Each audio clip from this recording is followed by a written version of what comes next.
بسم اللہ الرحمن الرحیم۔ علامہ ابن حزم علیہ رحمہ کے سیاسی افکار کے اب آخری حصے میں ہم ہیں۔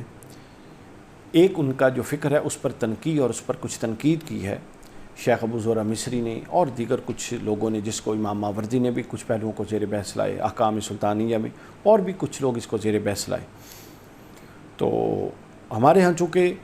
تاریخیں تو مرتب ہوئی ہیں، سیاسی افکار اور پھر سیاسی افکار پر جرح و تنقید کا پروسیس اس طور پہ امت میں جاری نہیں رہ سکا، جس کی وجہ سے لوگ پھر وہ پیور افکار آگے منتقل نہیں ہوئے۔ اور بعض اوقات جب آپ افکار کو مد نظر رکھ کے مطالعہ کریں اور افکار کو اخذ کرنے کی کوشش کریں تو بہت ساری مشکلات کا بھی سامنا رہتا ہے۔ تاریخی واقعات تو مل جاتے ہیں لیکن اس کے اندر سے آپ کو فکر نہیں ملتی۔ تو ابن حزم کی ایک فکر ہے کہ ولی عہد کی نامزدگی، کہ خلیفہ اپنے بعد ولی عہد نامزد کر دے، اس پر بہت تنقید ہوئی ہے۔ شیخ ابو زرع مصری علیہ رحمہ نے حیات ابن حزم میں اس پر بہت تفصیل سے تنقید کی ہے، جس کے چیدہ نکات میں آپ کے سامنے رکھ دیتا ہوں۔ اول امر یہ ہے کہ خلیفہ سابق کے کسی کو ولی عہد بنانے کا نتیجہ یہ ہوا کہ خلافت وراثت میں بدل جاتی ہے، اور وہ کہتے ہیں کہ وراثت اور موروثی سیاست کے تو خود ابن حزم خلاف ہے، لہٰذا بادی النظر میں یہ خود ابن حزم نے اپنے ہی فکر کے نگیٹ کر دیا اور اس کی تردید کر دی۔ ایک طرف یہ کہا کہ نامزدگی ولی عہدی بہترین صورت ہے انتقال حکومت کی، اور دوسری طرف کہتے ہیں موروثیت جائز نہیں ہے۔ تو گویا موروثیت اگر یہ مان لیا جائے کہ وہ جو نامزدگی ہے وہ اپنے نسب میں نہیں ہے لیکن کسی نہ کسی فیوریٹزم کی بنیاد پہ تو ہو سکتی ہے، اس لیے اس کو جو اعلیٰ معیار ہیں اس پر اس کو نہیں سمجھا جا سکتا۔ تو لہٰذا شیخ ابو زرع مصری کہتے ہیں کہ خلافت پھر وراثت میں بدل جاتی ہے اگر آپ نامزدگی ہی کو لے لیں، اور اس میں شرعیت نکل گئی تو حکم قرآن کی نفی ہو گئی۔ چنانچہ شرق سے غرب میں اموی حکومت و وراثت، اموی حکومت جو تھی خلافت وہ وراثت پر مبنی تھی۔ شیخ ابو زرع مصری نے بتا دیا کہ بنو امیہ کے جو حکمران تھے وہ پھر موروثیت، اسلام آنے کے بعد خلافت راشدہ کے بعد موروثیت جو سب سے زیادہ در آئی وہ اس میں در آئی کہ وہ موروثیت سیاست میں باپ کے بعد بیٹا، اس کے بعد آگے، اس کے بعد آگے، اور اس نے اسلام کا وہ سیاسی ڈھانچہ جو خلفائے راشدین نے حضور علیہ السلام کے بعد قائم کیا تھا اور جس کی بنیاد پہ اسلام شرق سے غرب تک پھیلا تھا، اس ڈھانچے کی اساس کو ہی منہدم کر دیا۔ ابن حزم اس بات پر زحمت غور اگر گوارا کرتے، یہ اس کے الفاظ ہیں شیخ ابو زرع کے، تو وہ اس نظریے کو کبھی قبول نہ کرتے۔ دوسرا خطرہ اس حوالے سے یہ ہے کہ اگر ولی عہدی کی نامزدگی کو انٹرٹین کیا جائے تو اس سے دوسرا سیاسی خطرہ یہ ہے کہ سابق خلیفہ بعض اوقات ایسے شخص کو ولی عہد بنا دیتا ہے جو صغر سنی، ذوف قوت یا فسق و فساد کی بنیاد پہ اہل خلافت ہی نہیں ہوتا، وہ انکمپیٹنٹ ہوتا ہے، اور بنانے والا اپنی کسی ذاتی غرض یا کسی ہمدردی یا شفقت کا پہلو کی بنیاد پر اس کو نامزد کر رہا ہوتا ہے۔ ٹوٹل وہ اپنے سینٹیمنٹس کے گرد، اس کے اپنی مفادات کے گرد گھوم رہی ہوتی ہے اور حوالے پوری ریاست کی جا رہی ہوتی ہے۔ یہ کتنا بڑا ظلم ہے۔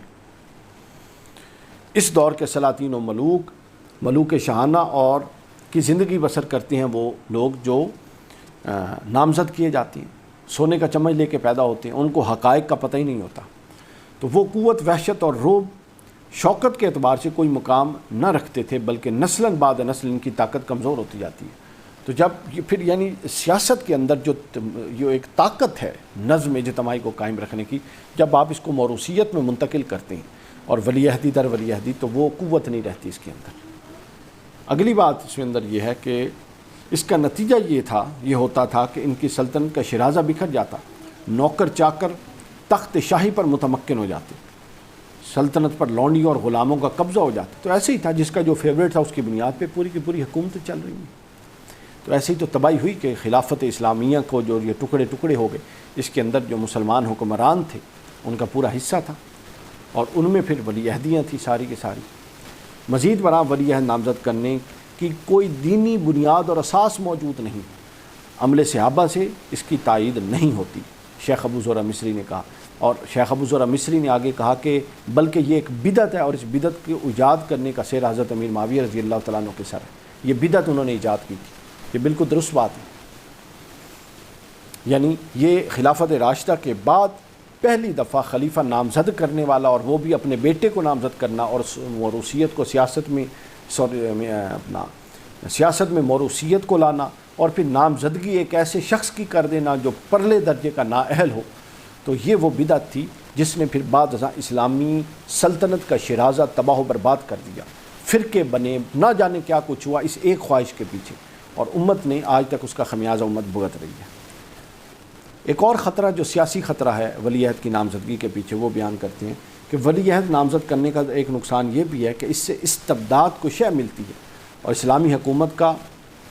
مغز و جوہر کل عدم ہو جاتا ہے، یعنی شورا، مشاورت، زیادہ اذہان مل کے ایک پوائنٹ آف ویو کانسٹیٹیوٹ کریں، اس پر زیادہ لوگ تنقید کریں تو ایک میچور رائے بنتی ہے، اور ایک شخص یا ایک بچہ یا 2-4 لوگ ایک گھر کے ایک رائے بنا کے آ جائیں اور اس کو پوری امت اور پوری سلطنت پر مسلط کر دیں تو زمین آسمان کا فرق ہے۔ اسی طرح اس کے نتیجے میں بھی زمین آسمان کا فرق ہوگا، اس سے جو تباہی ہوگی ان میں بھی پھر زمین و آسمان کا فرق ہوگا۔ تو شورا کے رخصت ہو جانے سے مسلمانوں کا شیرازہ بکھر گیا۔ شیخ ابو زرع مصری کا تبصرہ ہے اور اس سے اتفاق ہے 100% میرا، وہ تعاون ہی باقی نہ رہا جس کی طرف وہ آیت اشارہ کرتی ہے، جو تعاون علی البر والتقوی ولا تعاون علی الاثم والعدوان، اس کی طرف ہے وشاورہم فی الامر فاذا عزمت فتوکل علی اللہ، ایک دوسرے سے مشاورت کیجیے اور پھر پکا عزم کر لیجیے تو پھر اللہ پر توکل کیجیے۔ یہ سب روح نکل گئی اس کے اندر سے محض نامزدگی کی بنیاد پہ اور ولی عہدی کی بنیاد پہ، اور میں اپنی ذاتی حیثیت میں اس کو جتنا سم قاتل اور جتنا تباہ کن سمجھتا ہوں سیاسی حوالے سے، کوئی اور چیز سیاسی حوالے سے تباہ کن نہیں ہے، بلکہ ایک کافر کو حکمران بنا دینا بھی اتنا تباہ کن نہیں ہے جتنا ایک نااہل اپنا موروثیت پر مبنی ایک شخص کو اس کو بنا دینا اپنا خلیفہ کے لیے اور حکومت کے لیے نامزد کر دینا۔ پاکستان بھی اسی کا شکار ہے، ہر سیاسی جماعت میں